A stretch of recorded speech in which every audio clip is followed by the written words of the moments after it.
사랑하는 성도님들 반갑습니다. 좋은 금요일입니다. 10월의 마지막 날이고 스가랴서 마지막입니다. 지난 약 3주 정도 스가랴 말씀 나눴는데요. 제가 자주 얘기 드렸지만 개인적으로 너무 감사하고 또 스가랴 깊이 볼 수 있고 또 스가랴를 통해서 참 많은 위로를 받을 수 있어서 감사한 시간이었습니다. 오늘 이제 남은 이제 6절의 이야기를 같이 여러분과 나누고 마무리하겠습니다.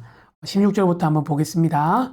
예루살렘을 치러 왔던 이방 나라들 중에 남은 자가 해마다 올라와서 그 왕 만군의 여호와께 경배하며 초막절을 지킬 것이라. 좀 특이하죠? 그 예루살렘을 치러 왔던 적군 중에서 하나님께서 그 중에서도 남은 자를 두셔서 그들이 하나님을 믿게 되고 하나님을 경배하고 예배하고 초막절을 지킨다는 거예요. 왜 하필 초막절인가? 뭐 이런 생각 하실 수 있겠는데, 어떻게 보면 이 초막절은 사실은 이스라엘 백성들이 가을에 지키는, 추수한 이후에 지키는 절기죠. 그때 그래서 수장절이라고도 부르는데, 곡식을 모아서 자기를 여기까지 인도해 오시고 지켜주신 풍성한 것들 허락하신 하나님께 감사하는 그런 절기임과 동시에 왜 초막절이냐면, 이때가 되면 그들이 어디에 살든지 간에 상관없이 이 일주일간은 초막을 치고 사는 겁니다. 자기의 선조들이 하나님께서 출애굽시켜 주셔서 거기서 이제 광야에서 초막을 치고 텐트를 치고 살았던 걸 기념하면서 그렇게 지금 지키는 절기거든요. 유대인들은 지금도 이 절기를 지키고 있고 여전히 자신들의 그 베란다나 이런 데 가서 초막을 치고 그것들 지키는 것들 볼 수 있습니다. 어떻게 보면 하나님께서 자기의 삶을 여기까지 인도해 오신 것, 그리고 구원해 주신 것들을 기념하는 절기이기 때문에 6월절이나 또 오순절과 더불어서 가장 큰 이스라엘 절기인데, 이 절기 때에 그 이방 백성들이 와서 하나님을 경배하고 자기들을 지켜주신 하나님께 이 절기들을 지키는 일들이 일어나는 겁니다. 참 신기하죠. 원래는 적이었으나 그들도 이제 하나님을 알게 되고 하나님의 그 일하심을 보고 하나님을 경배하는 자들이 되는 겁니다.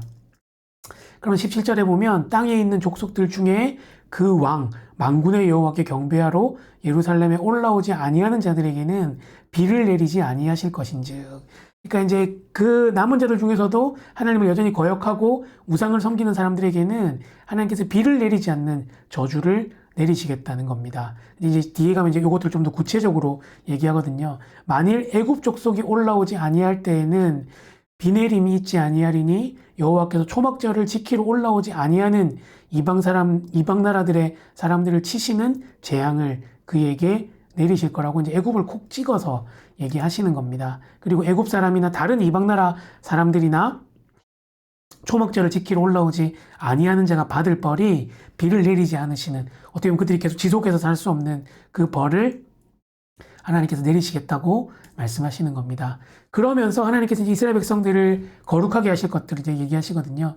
그날의 말 방울에까지 여호와께 성결이라 기록될 것이라. 이 말 방울은 말목에 다는 그런 방울이라서 굉장히 흔하게 일상에서 볼 수 있는 거라고 해요. 근데 거기에 여호와께 성결이라는 문구가 기록된다는 거죠. 여러분 아시는 것처럼 여호와께 성결이라는 이 문구는 제사장들의 머리에 쓰는 것에 쓰여져 있는, 어떻게 보면 구별되어 있는 제사장들이 쓰는 그 머리에만 쓰여져 있는 건데, 이미 하나님께서 구원하시고 그들을 완전히 구별하셨기 때문에 그들이 일상에서 쓰는 이 모든 것들이 다 거룩하게 구별되는, 어떻게 보면 일상과 하나님께 드리는 삶이 구분이 없어지는 완전한 삶을 이루는 것을 보여주는 겁니다. 여호와의 전에 있는 모든 소치, 제단 앞 주발과 다름이 없을 것이니 라고 얘기하면서 예루살렘과 유다의 모든 솥이 만군의 여호와의 성물이 될 것이다 라고 얘기하면서 제사를 드리는 자가 와서 이 솥을 가져다가 그것으로 고기를 삶겠다라고 얘기하면서 이스라엘 백성들 가운데 있는 이 모든 삶들이 하나님 앞에서 이렇게 완전히 거룩해지는 삶들을 그리고 있는 겁니다. 그러면서 마지막으로 그날에는 만군의 여호와의 전에 가나안 사람이 다시 있지 아니하리라. 앞에 이제 뭐 대적이 되었던 이방인들 있다고 하다가 갑자기 가나안 사람 다시 있지 않다고 하니까 이방인들이 없어진다는 얘기인가? 그게 아니라 이 가나안 사람들은 하나님을 온전히 따르지 않고 우상을 숭배하는 사람들을 대표하는 의미입니다. 그래서 이제 그런 사람들이 다 없어지고 영적으로 도덕적으로 완전한 나라가 이루어지는 마지막 날에 그 그림을 보여준다고 할 수 있겠습니다. 하나님께서 이루실 그 마지막 날이 얼마나 거룩하고 멋지고 또 하나님께서 온전한 것들을 이루어 가실 것인지를 보여주는 그런 마지막 부분으로 볼 수 있습니다. 그래서 우리가 이런 것들 꿈꾸게 되는 거죠. 모든 열방이 주께 돌아와서 하나님을 예배하고 우리가 가지고 있는 모든 이 일상이 더 이상은 세속적인 것과 영적인 것들이 구분되지 않고 다 하나님의 나라에서 일하는 것들로 채워지는 것들을 보여주시는 겁니다. 이런 날을 볼 수 있다면 얼마나 좋을까. 또 우리의 삶에도 이런 일이 일어나기를 이제 바라게 되는 거죠. 온 열방이 주님께 돌아오게 되기를, 또 우리의 살아가는 이 모든 삶이 하나님을 예배하는 삶이 되어지기를 우리가 바라는 마음으로 이것들을 마무리해 가는 것입니다. 그래서 오늘 기도할 때 하나님 오늘도 새로운 날 주셔서 감사합니다. 온 열방이 하나님을 예배하는 날, 그날 우리가 사모하게 하시고 또 우리의 삶이 온전해지는 그날을 사모하며 살아가게 해달라고 같이 한번 기도했으면 좋겠습니다. 기도하겠습니다.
좋으신 주님 감사합니다. 또 10월 한 달 동안 저희의 삶을 지켜주시고 스가랴의 말씀으로 우리를 인도하시고 위로해 주셔서 감사합니다.